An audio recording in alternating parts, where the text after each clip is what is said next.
Jumpa lagi bersama saya, Evrilia Damayanti. Nah, bagaimana kabarnya? Saya harap semoga sehat selalu ya. Nah, di video kali ini kita akan membahas tentang unsur-unsur proposal. Materi kali ini saya ambil dari pelajaran kelas 11 Bahasa Indonesia. Nah, video kali ini adalah kelanjutan dari video pembelajaran kita kemarin. Nah, kalau kamu sudah kelas 11, silakan diperhatikan ya. Nah, berbicara tentang unsur proposal, kita kembali lagi kepada lembaga. Nah, kenapa, Bu? Karena masing-masing lembaga akan memiliki unsur-unsur proposal yang berbeda, tergantung dari kebijakan dari setiap lembaga. Jadi sudah pasti ya, perkuliahan di bagian FKIP atau di bagian pendidikan akan berbeda unsur proposalnya dengan perkuliahan di bagian desainer. Nah, ini tergantung dari kebijakan masing-masing lembaga. Jadi kalau dibilang unsur proposalnya kenapa nggak lengkap sih Bu seperti di buku, kenapa saya berbeda, kenapa Ibu berbeda? Nah, kita kembali lagi, proposal apa yang kita buat dan siapa atau di mana lembaga tempat kita untuk membuat proposal. Nah, ini tergantung dari lembaganya. Nah, di sini saya akan memberikan unsur proposal secara garis besar atau secara umum ya. Jadi kamu tinggal implementasikan sesuai dengan kebutuhan kamu di sekolah. Unsur yang pertama yaitu judul proposal. Judul proposal berisi mengenai topik atau hal yang akan dibahas di dalam proposal. Jadi, secara tidak langsung pembaca akan mengetahui, oh, proposal ini berisi mengenai ini. Oh, proposal ini berisi mengenai ini. Nah, seperti itu. Jadi, kita harus mencantumkan judul proposal yang kita buat. Unsur proposal yang kedua yaitu latar belakang masalah. Jadi, latar belakang masalah itu berisi mengenai hal-hal apa sih yang melatar belakangi kamu untuk membuat proposal. Nah, di sana kita akan mencantumkan alasan kita. Mengapa kita membuat sebuah proposal? Apa sih yang melatar belakangi kita untuk membuat proposal tersebut? Nah, kita cantumkanlah di dalam bagian latar belakang masalah. Itu unsur yang kedua ya. Unsur yang ketiga yaitu perumusan masalah. Nah, di bagian ini berisi pertanyaan-pertanyaan yang nantinya akan dipecahkan. Maksudnya apa sih, Bu? Jadi, di dalam perumusan masalah ini ada sebuah pertanyaan yang nantinya akan dijawab ketika kita sudah melakukan suatu penelitian. Nah, nantinya di bagian akhir kita akan mengetahui apa sih jawaban yang sesungguhnya setelah kita melakukan kegiatan. Nah, itulah bagian perumusan masalah. Nah, unsur selanjutnya yaitu tujuan penelitian. Jadi di sana ada tujuan yang akan dicapai. Nah, tujuan di sini ada banyak jenis. Tujuan bagi si pembaca misalnya untuk menambah kosakata, untuk menambah pengetahuan, untuk menambah pengalaman. Tujuan bagi si penulis, apa sih tujuannya? Untuk memperoleh pemahaman baru, untuk memperoleh pengetahuan baru, atau untuk memperoleh pengalaman baru. Nah, itu masing-masing memiliki tujuan-tujuan yang positif terhadap pelaksanaan proposal. Jadi tujuan di sini ada tujuan bagi si penulis, ada tujuan bagi si pembaca. Tergantung kamu ya sebagai penulis proposal, kepada siapa kamu memberikan proposal tersebut. Unsur selanjutnya yaitu kontribusi penelitian. Kontribusi penelitian itu berisi mengenai bagian-bagian atau hal-hal yang berada di dalam proposal. Jadi kamu harus sesuaikan apa sih topik yang kamu angkat di dalam proposal. Nah, apa-apa saja bagian-bagiannya kamu bisa cantumkan di bagian kontribusi penelitian. Unsur selanjutnya yaitu definisi operasional. Definisi operasional adalah bagian yang berisi mengenai kata yang diartikan. Loh, kok diartikan, Bu? Iya, kata tersebut sulit atau kata tersebut tidak pernah didengar oleh si pembaca.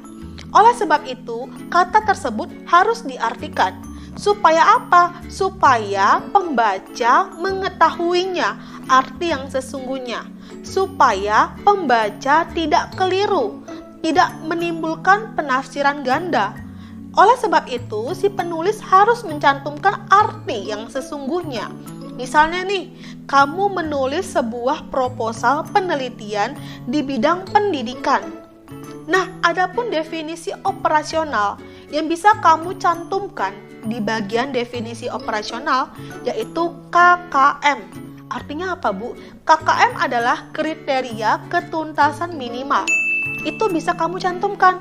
Kenapa? Karena tidak semua pembaca mengetahui arti tersebut. Unsur selanjutnya yaitu tinjauan pustaka. Di sana ada kata tinjau. Tinjau artinya melihat, mencari, mengamati, atau memperhatikan, menelaah, dan lain-lain sebagainya. Nah, adapun bagian tinjauan pustaka biasanya berisi mengenai hasil tinjauan yang telah dilakukan oleh si penulis proposal. Jadi maksudnya apa sih, Bu? Jadi ketika si penulis proposal ingin menulis sebuah proposal, dia harus mencari buku referensi yang lain untuk dia tinjau, untuk dia baca. Nah, referensi tersebut dia ambil kalimatnya, dia masukkan ke dalam proposalnya. Nah, berarti dia telah meninjau dari buku yang lain, dari buku referensi yang lain. Nah, itulah maksud dari tinjauan pustaka. Jadi kalau misalnya kamu sebagai penulis proposal, kamu ingin mengambil kutipan kalimat dari buku lain, berarti kamu telah melakukan tinjauan pustaka. Nah, di sini kamu harus mencantumkan siapa pengarang buku tersebut dan halaman berapa kamu meninjau buku tersebut. Nah, itu kamu cantumkan di bagian tinjauan pustaka. Tapi sesuaikan ya dengan proposal yang kamu angkat. Nah, unsur selanjutnya yaitu hipotesis. Arti hipotesis apa sih, Bu? Hipotesis adalah dugaan sementara. Loh, kok menduga-duga, Bu? Iya, sebelum kita melakukan kegiatan yang sesungguhnya, kita membuat sebuah proposal nih. Kita bisa dong menduga-duga. Nah, dugaan tersebut nanti kita uji. Apakah dugaan kita benar atau tidak? Di sini kita bisa menduga dan kita cantumkan di bagian hipotesis. Nah, hasil dugaan tersebut benar atau tidak setelah kita mendapatkan kesimpulan atau hasil yang sesungguhnya. Jadi hipotesis ini boleh kamu buat, boleh tidak ya. Oh ya, hipotesis biasanya hanya terdapat di dalam proposal penelitian yang dilakukan oleh mahasiswa ya. Unsur selanjutnya yaitu metode penelitian. Nah, di sana ada kata metode, berarti teknik atau cara atau langkah-langkah ya. Nah, metode penelitian berisi mengenai langkah atau cara penulis untuk mengumpulkan data. Bagaimana sih cara dia mengumpulkan data? Apakah melalui kuesioner atau angket? Apakah melalui wawancara atau studi pustaka?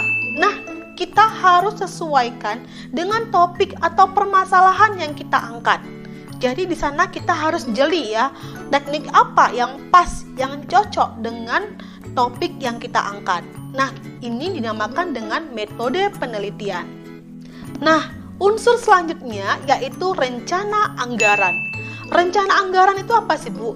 Rencana anggaran itu berisi estimasi atau perkiraan dana yang kita butuhkan. Jadi, rencana anggaran di sini harus kita cantumkan. Berapa estimasi dana yang kita butuhkan? Supaya apa? Supaya supaya donatur atau orang yang ingin menyumbangkan dana mengetahui berapa kisaran dana yang kita butuhkan untuk melaksanakan kegiatan tersebut. Nah, itulah maksud dari rencana anggaran. Unsur selanjutnya yaitu daftar pustaka. Nah, daftar pustaka berisi identitas buku yang dibaca oleh si penulis ketika ingin membuat sebuah proposal. Maksudnya apa sih, Bu? Jadi, ketika kamu sebagai seorang penulis proposal, kamu harus membaca buku referensi. Tentunya, buku-buku tersebut kamu harus daftarkan. Siapa nama penulisnya, atau siapa nama pengarangnya, tahun berapa terbitnya, siapa penerbitnya. Nah, kamu harus daftarkan. Semua buku yang kamu baca, kamu tulislah di dalam daftar pustaka. Nah, daftar pustaka tersebut nanti kamu cantumkanlah di bagian proposal kamu. Nah, kalau kamu sering melihat buku bahasa Indonesia, buku cetak kimia, atau matematika, pasti di belakang buku terdapat daftar pustaka. Nah, maksud dari daftar pustaka tersebut adalah untuk untuk menyampaikan atau menginformasikan, ini loh buku-buku yang telah dibaca oleh si penulis untuk menyusun buku tersebut. Baik, sekian pertemuan kita hari ini mengenai unsur pembangun di dalam proposal. Nah, kalau kamu ada pertanyaan, silakan ajukan pertanyaan di kolom komentar ya. Nah, kalau kamu suka dengan video saya kali ini, saya mohon dukungannya untuk like, comment, share ke sosial media kamu, dan jangan lupa nyalakan tombol lonceng agar saya semakin semangat. Terima kasih.